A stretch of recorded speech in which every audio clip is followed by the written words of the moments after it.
folks. Number of primaries took place last night. Nebraska, West Virginia, choosing Democratic and Republican candidates. In Nebraska, the guy who Donald Trump wanted, he lost.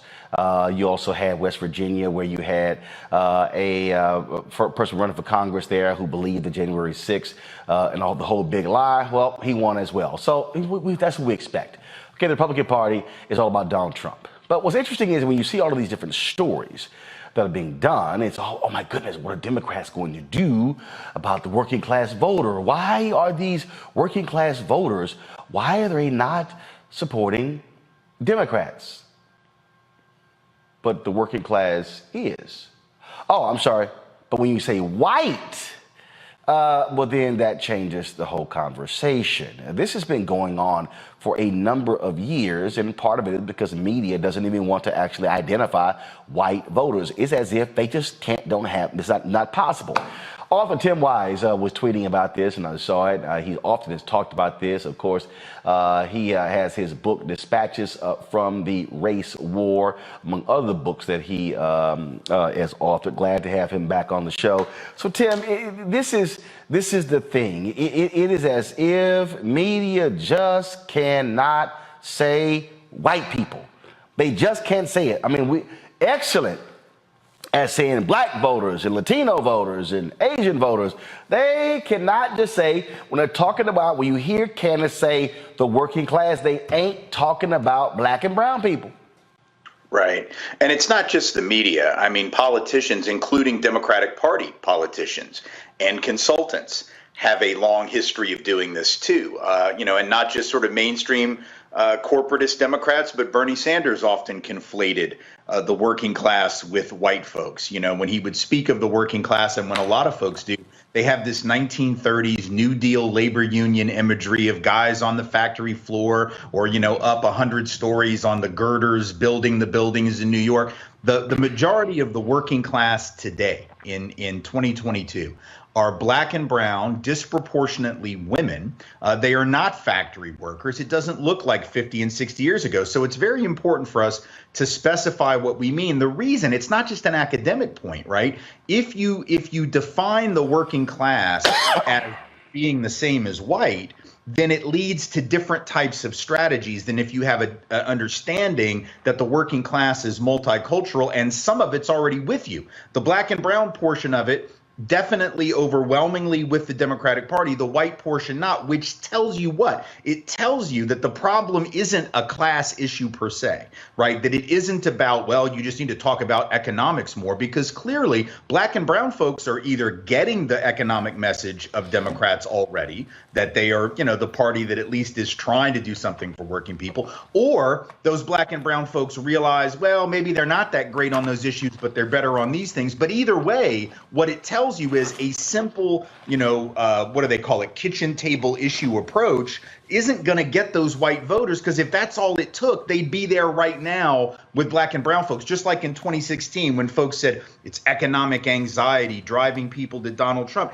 If that were true, black folks would have voted for Donald Trump in record numbers because they had the greatest economic anxiety or economic pain, but they didn't. So what is it that white folks aren't getting that black and brown folks are? Or what is it that the Trumpist Republican Party offers to those white people that the Democratic Party doesn't? And the reality is the answer is racial scapegoating. The answer is cultural anxiety. The answer is all this great replacement nonsense. How does the Democratic Party respond to that? You can't respond to it by ignoring it, by acting like, oh, we can't talk about that because they'll call it identity politics. We can't talk about racism. We can't talk about xenophobia. We can. We have to talk about it smart. We have to talk about it the way Ian Haney Lopez, brilliant political scientist, talks about it in his race class narrative project stuff that he's working on right now. You can talk about racism and you can talk about class, but you got to discuss those together, because there's a reason that black and brown working class people can seem to recognize their class interest, and these working class white folks are just voting. They'll tell you. There was a story in the Washington Post a couple years ago. They asked these working class white folks in PA, has Donald Trump brought you new jobs, 2 years in? Had any new jobs, any new factories? And these Pennsylvania white folks in central PA were like, nah, but he really stuck it to those ball players You know, when they took a knee, he really stuck it to them. They're not voting on their health care. They're not voting on their wages. They're not voting on the quality of their schools. They're voting on how can we blame black and brown people for the mess that we're in. And the Democratic Party better figure out how to respond to that scapegoating other than saying, well, if you vote for us, we'll get you broadband internet. Right. Nobody's here. And this is precisely, I mean, what you just laid out is literally, my book drops in September. It's called White Fear, How the Browning of America is Making White Folks Lose Their Minds. And that's really what this is all about. It is not about, the money. Donald Trump beats Hillary Clinton by 450,000 votes in 2016 because he was against NAFTA. So all of those workers who would say they were losing their jobs because of NAFTA. Okay, but then you come back in 2020 and then he wins it again, and you got all of these are labor workers. These are people who supposedly about unions, and they're voting against the guy. They're voting with the guy in the party that hates unions. Right. Except police and fire unions.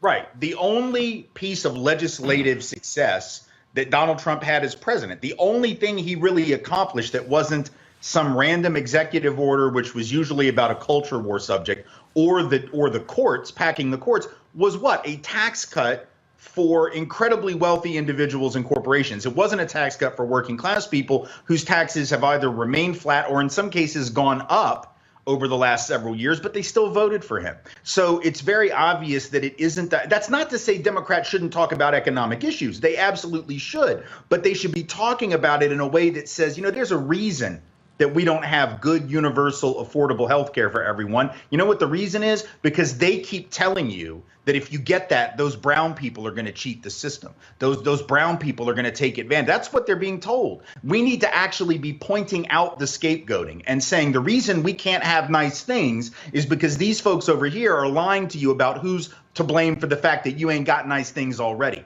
So we have to talk. Yeah, it's fine to blame people for stuff, but the wrong people are being blamed. And it's incumbent upon the Democrats to say this is a game that's being played on you.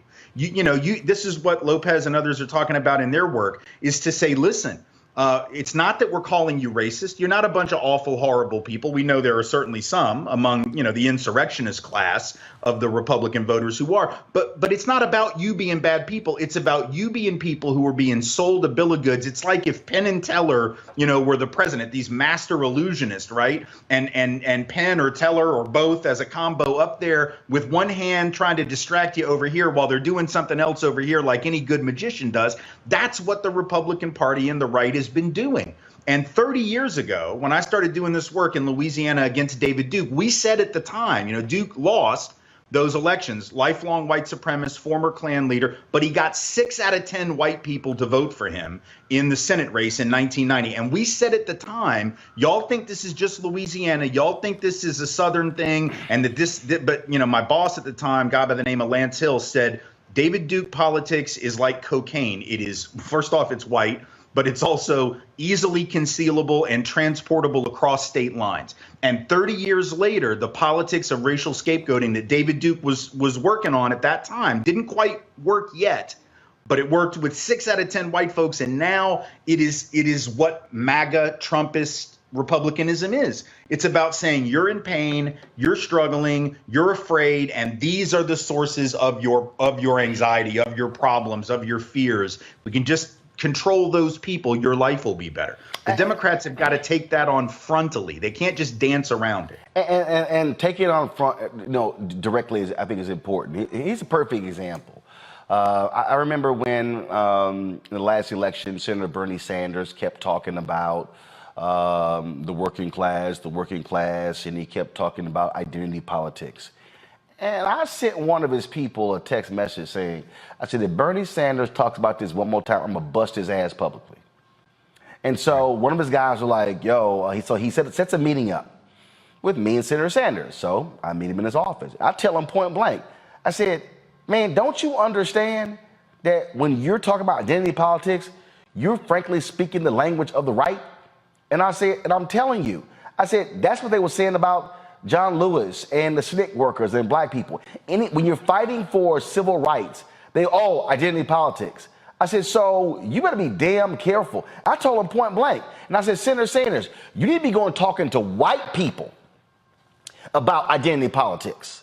I said the same thing to Senator Elizabeth Warren. And I'm like, y'all gonna talk about it to white people. And so, but here's another example. So President Joe Biden and his team dropped this video today when he met with Chris Smalls and the Amazon workers out of New York. So watch this. You're in trouble, man. I am. You're my kind of trouble. Congratulations, man. Hey. I got in a little trouble by, you may recall, I was saying I'm looking forward to them being organized. Yeah, well, But you got it done in one place. Yeah. Let's not stop. That's right. All right, and that's great. He met with Chris Small and those workers.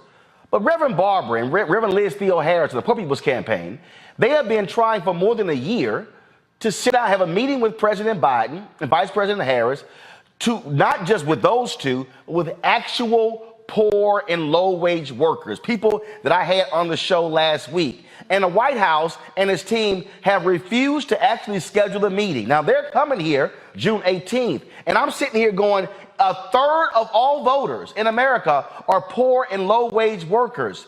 Hello, if you want to win in November, how about you meet with them, not just folks who got, and again, the work that they did getting that union at the Amazon place in New York, that's great.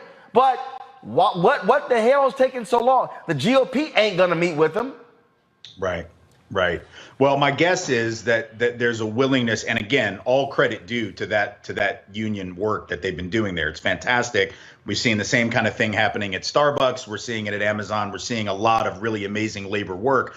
Point being, disproportionately being led by black and brown workers. Very important to point that out, right? Again, the working class, very different than what it is in sort of the Bernie Sanders 1930s factory floor, New Deal kind of imagery. So it's great what they're doing, but the problem with that is, I think, at least in part, the willingness to meet with the Amazon folk is, Amazon's easy to beat up on. The right doesn't like Amazon because it's Jeff Bezos and he owns the Post. Right. And he's looked at as a liberal. So I think they feel that that's safe. Well, we can meet with the people that are unionizing Amazon because sort of everybody hates Amazon for different reasons. Right. Like the left feels this way about them. The right feels this way about them. But if you meet with Reverend Barber, that's different. If you meet with poor folks and working class folks more broadly, not just in one particular company that it's easy to beat up on, then that's going to send a more dangerous message. They better wake up from that. And they better start to realize that unless they are prepared to talk about the intersection of issues of race and class and gender, because now this attack on reproductive freedom and bodily autonomy, it's all part of the same thing. The key message that Democrats never seem to get, and that people on the left forget, the main difference between right and left, it has nothing to do with how much government you support, has nothing to do with any of that. It has to do with whether you support traditional hierarchy or whether you support challenging traditional hierarchy, which means if you're on the right, you believe white authority, male authority, straight authority, etc., right on down the line, is what needs to be in charge because those are the better people. So that explains why you're going to defend an electoral college system that enshrines permanent minority rule. That explains why you want to restrict voting because you don't think certain people should be voting anyway. That's the reason you want to restrict women's reproductive autonomy because they're just women and they shouldn't make those decisions for themselves anyway. That's why you want to get critical race theory or just accurate history out of the classroom because that empowers the voice of non-traditional leaders, right? We don't want to hear their voices. That's why you want to get rid of any discussion of LGBTQ folk because you want to restore straight supremacy and Christian hegemony. So we need to be talking about it this way. If you like traditional authority and you think that works well for you, by all means, you should be a Republican. But if you're poor, if you're working class, if you're struggling to put your kid through college or pay for your health care, then by definition, traditional authority ain't working for you. Right. So even if you have a disagreement with certain people in the left or progressive coalition about some issue that touches on something that you care about religiously or whatever else, like you need to remember traditional hierarchy has never worked for poor people.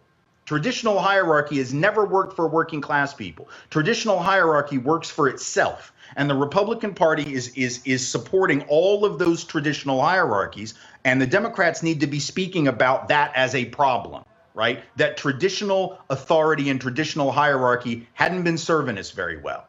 And I think they're afraid to do that because, again, so much of their money comes from wealthy folks. And so, they've sort of thrown in with a lot of corporate folks over the years, and that's gotten them in trouble and made it very difficult for them to bring this message. But they better do it, because that's what really separates the two sides, is essentially whose side are you on, the top or the bottom, right? And the bottom, whether it's a race hierarchy, a class hierarchy, a gender hierarchy, a sexual hierarchy, a religious hierarchy, the bottom, right, is getting shafted every single time that we continue to return those people to power. Tanya, question or comment? I agree with Professor Wise. We need to highlight that the shared experience of all of those folks at the bottom is a lack of resources, a lack of health care, a lack of a livable wage, and focus on what is not happening because white, straight, male, educated folks are in charge. Part of the reason that they don't refer to Black people when they're referring to the working class is because they don't want to refer to Black and brown folks as working. Exactly. Right? That challenges this whole idea that we're just sucking off of the system.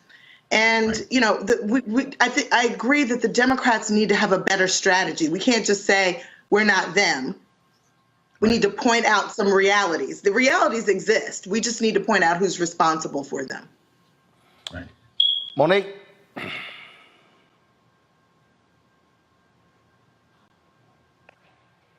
No, I mean, I appreciate everything that you do, Tim. Thank you so much. Thank you.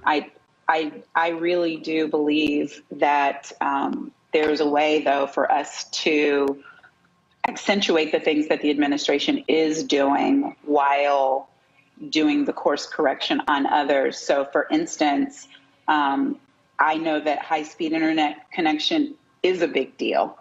And it may be a hard sell for people to understand that some people can get on 1 million Zoom meetings easily. Some can't. Some students are able to do their homework at home. Some have to do it in a parking lot outside of Starbucks because they have the Chromebook the school gave them, but no Wi-Fi. And these gaps are poverty gaps. They are race gaps. And so I am thankful that that's part of a bipartisan infrastructure plan. And I just wonder whether the issue isn't that the Biden administration does not care about the right things and isn't trying to do the right things as much as it is people don't know the things that they're doing. No, I actually don't think that's what I was asking Tim. No, actually, but it's my show and I'm gonna respond. Okay. I'm gonna jump in. I'm gonna jump in here, and then Tim is gonna respond as well. Here's, to me, is a fundamental problem. Okay, it's not that folks don't care. You gotta tell white people directly, hey, we got you this and they didn't.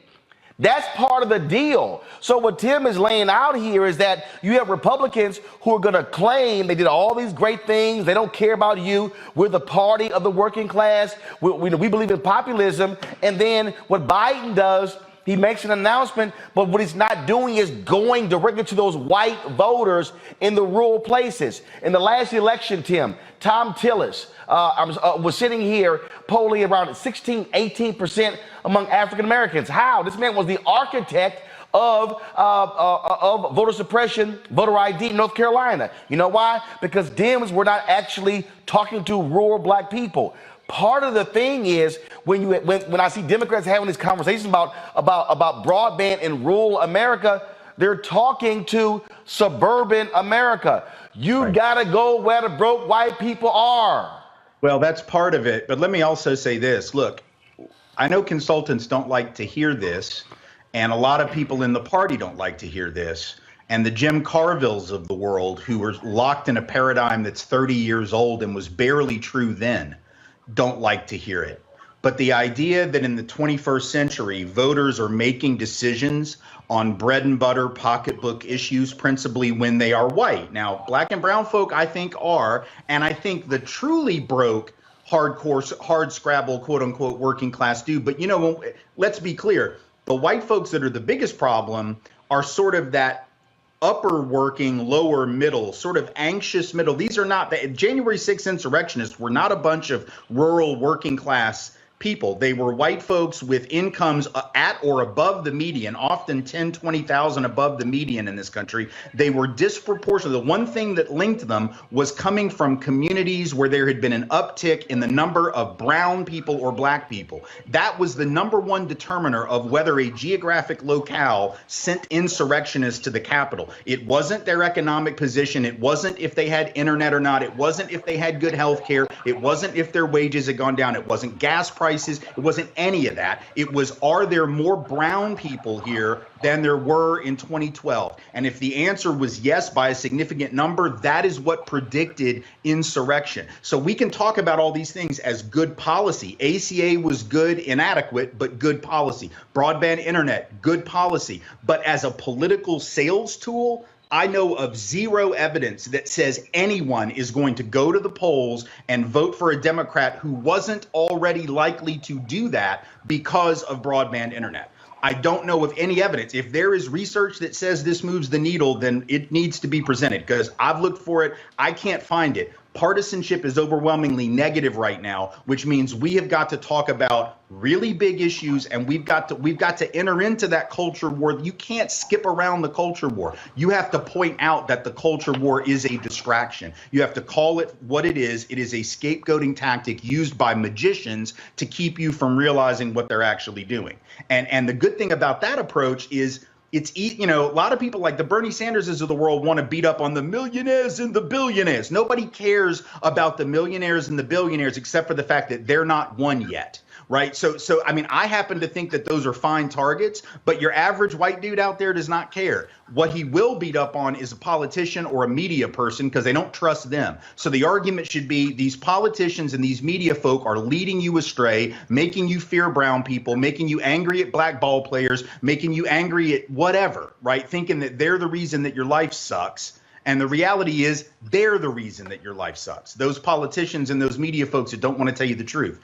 Anybody can be steered to that a lot easier than they can be like, you know, I mean, I don't happen to like Elon Musk, but most people, for whatever reason, think he's a genius because he wants to colonize Mars and buy everything. Like, so you can beat up on Musk. I think that's fun, but it's not going to work the way it would if we would talk about politicians scapegoating, politicians distracting us, right, as opposed to sort of an old school class politics, which just says it's about, you know, like the elite versus everyone else. That's an important message, but I just don't think that works right now. And I don't think this look at all we've done for you thing works right now, because folks are in a mode where they are going to focus on this sense of loss. The research on this says that people are far more likely to mobilize politically to defend against loss than they are to gain something. So if the Democrats say, if you vote for us, you'll get X, Y, or Z, but the other side says, if you don't vote for us, they'll take X, Y, and Z from you, Republicans win every time.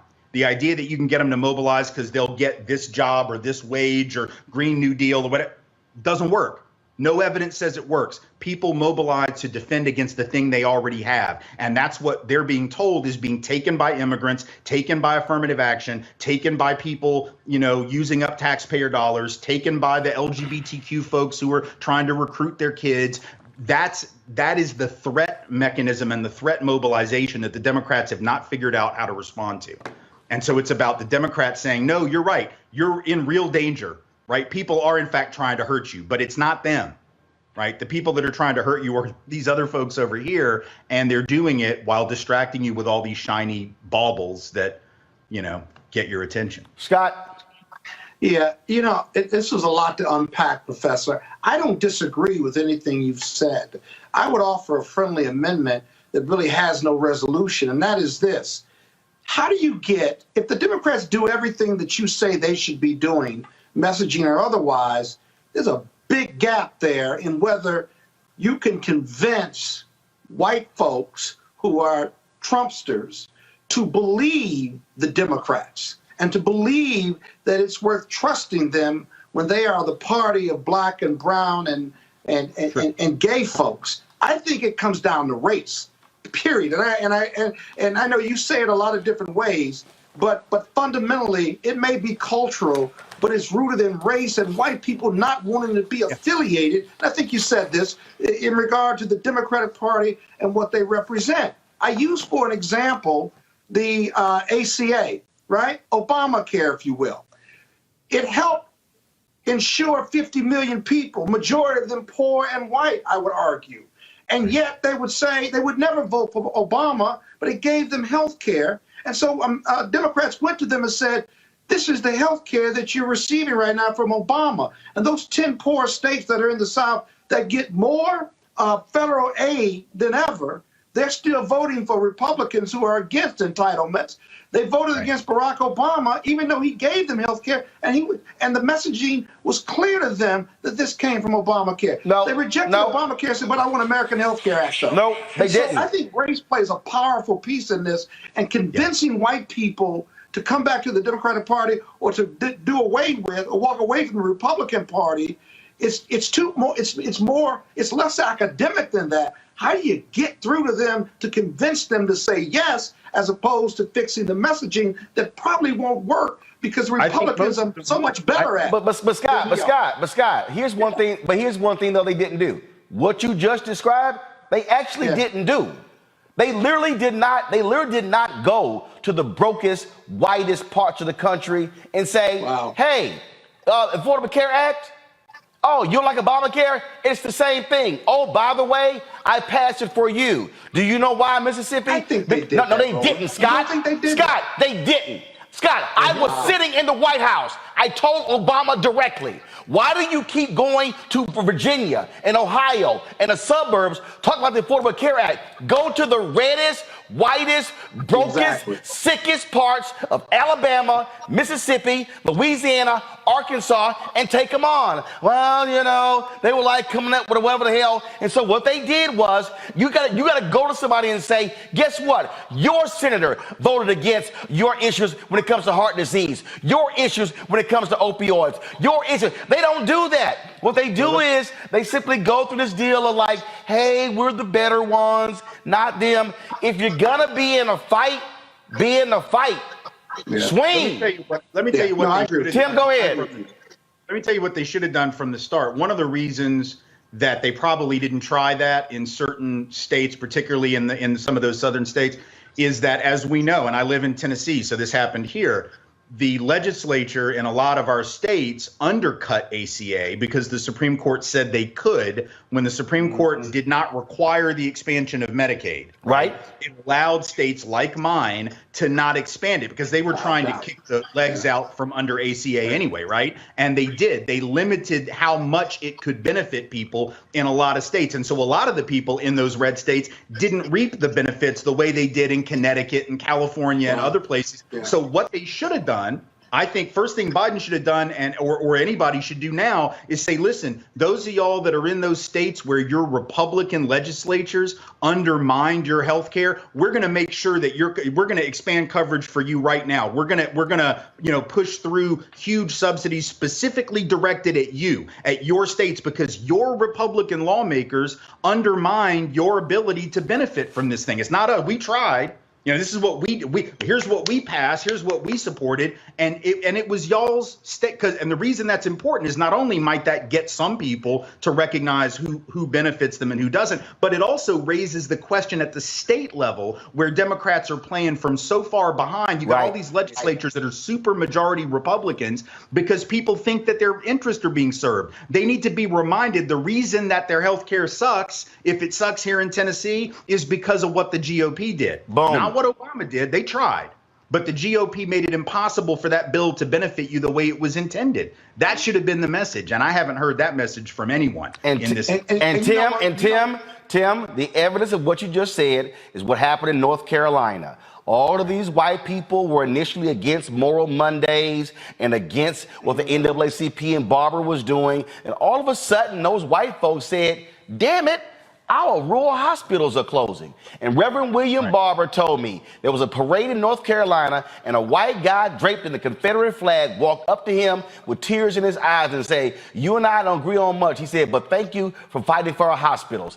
And so in North Carolina, the reason they have been able, why Democrats have a majority on the state Supreme Court, which overturned many different things. Why does a Democratic governor? Why? Because what they did was they talked about the very issues of broke white people and said, those are the people who are screwing you. And they explained to them how they were getting screwed. And that's why when I spoke to the North Carolina NAACP, I ran into these white women who were the founders of an NAACP chapter in the mountains of North Carolina. And they said, ain't nothing but broke white people around us. And we run the NAACP chapter because they hit the issues. All I'm simply saying is, and the thing is this here, Scott, you ain't gonna flip the MAGA people. That's not the point. The point is you go after the people who ain't voting. The largest group of people to win are the people that Reverend Barber and the Poor People's Campaign are targeting. And all I'm saying is that's a lot of white working class people. That's who they've been mobilizing in West Virginia. We told you, it was a white woman who watched this show, ain't never heard of Reverend Barber, was watching this show, saw him, and then she volunteered, and now she's a co-chair of the West Virginia Poor People's Campaign. So white folks can be reached, but somebody got to actually talk directly to them in a way they get it. And unfortunately, to Tim's point, Democrats are depending on a bunch of well-paid D.C., New York, California strategists who ain't trying to talk to broke white people. Right. Or acknowledge any of the race stuff at all. And that's a long-standing thing, by the way. I mean, even when we did the work against Duke, we had high-paid consultants. Mark Penn was one of them, and he's still doing his thing. Where he was telling us at the time that we shouldn't talk about David Duke being a racist because, we got to have racists vote against him too, where he's going to win. They were saying we shouldn't talk about him being a Nazi, shouldn't talk about him being an overt white supremacist. We should just talk about the fact that he didn't pay his taxes or something, or that he dodged the draft in Vietnam or something, or, whatever, like anything but race. This aversion to discussing how racism is used as a weapon is a white, upper middle class and affluent consultant disease that has never served progressives very well. And because that kind of skittishness, that unwillingness to say, this is what they're doing to you. Even we've talked about this before, Roland, that back in 2016, the biggest mistake Hillary Clinton made rhetorically when she said the thing about deplorables, the mistake there wasn't that there aren't some people like that. We saw them on January 6th, right? But the far better message, think about what happened if she had said, you know what? I don't think you're deplorable, but that guy does, because he thinks all he's got to do is talk about Mexican rapists and drug dealers and you'll roll over for him. He thinks you're a racist. He thinks you're a bigot. He thinks you're such a bigot that all he's got to do is like wave this flag about black people and brown people and quote unquote shithole countries or whatever, right? All he's got to do is talk about those folks and you'll buy it. And I believe in you. I trust in you. I think you're smarter than that. That would have been a far different message, right? Because that wouldn't have been beating up the voters. That would have been saying, you see that dude? You see what he's doing? You see what he's trying to do to you? You're smarter than that. And then some of those voters would have still fallen for it, but some of them would have been, oh yeah, look at what that jackass is trying to do. He's trying to con me. He's just like the rest of them, right? So this is the difference between sort of mainstream consultancy and mainstream party folk and like understanding the way that race is weaponized and has been weaponized and what it's going to take to de-weaponize it in this country. And I'm telling you, we got 1 million people that have died from COVID. A lot of white folks have buried their grandparents and their older parents because early on when the numbers showed it was black and brown folk doing the dying, a lot of white folks took this not seriously. We know that from the data now. We know that from several academic studies that white folks got nonchalant because, oh, it's just those black folk over there doing the dying, and then wait around 8 months and it was us, right? So there's a lot of ways that we can start to talk to white folks about how their indifference to black and brown suffering ends up coming back to hurt them. Yep. And listening to the siren song of this culture war stuff comes back to hurt them. But I just don't hear any of that at the national level from the party or from mainstream politicians. I hear it from folks like Reverend Barber and Ian Haney Lopez and others that are doing that work on the ground. but I just don't hear it from the top. And that's what it's going to take in the midterms and in a couple of years in 24. Well, we'll see if they actually do any of that. Can't say they didn't hear it because we talk about it all the time. Tim Wise, certainly glad to have you on the show. All right, folks, back to our roll mark unfiltered video in just one moment. Folks, Black Star Network is here. Hold no punches. I'm real revolutionary right now. Support this man, Black Media. He makes sure that our stories are told. Thank you for being the voice of Black America, Roland. Stay black. I love y'all. All momentum we have now, we have to keep this going. The video looks phenomenal. See, there's a difference between Black Star Network and Black-owned media and something like CNN. You can't be Black-owned media and be scared. It's time to be smart. Bring your eyeballs home. You dig?